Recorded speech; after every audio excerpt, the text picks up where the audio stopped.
թե հասցեատերերը առաջին հերթին ով կամ ովքեր էին։ Եկեք այդտեղից սկսենք ու գուցե մի հատ էլ խտացնենք, ինչ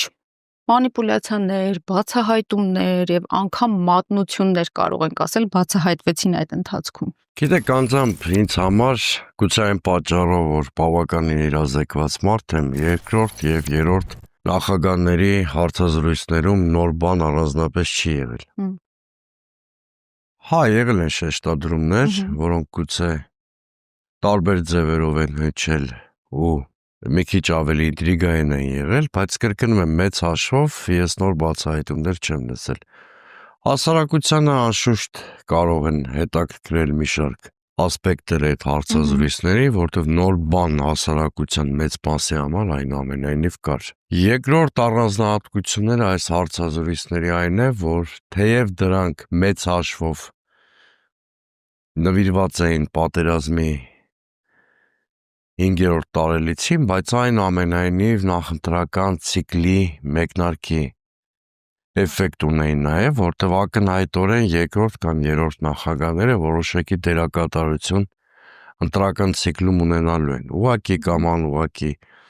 երրորդ նախագահը երևույթին անուղղակի,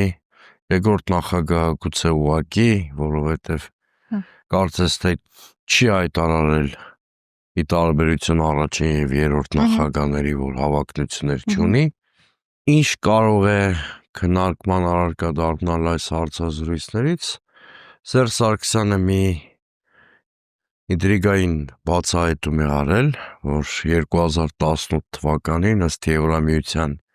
այդ օրերի դեսպան Տալսկու Փաշինյանը նրան ասել է, որ իրեն առաջարկում է փոխվարչապետի պաշտոն անդարտության դիմաց։ Իհարկե Փաշինյանը այդ լուրը հերքել է, բայց Փաշինյանը արժանահավատ աղբյուր չի, որովհետև տեղեկատվություն հաստատելու կամ հերքելու տեսակետից այս տեղեկատվությունը Սերժ Սարգսյանի հետաքրքիր է, որովհետև առնվազն հուշում է,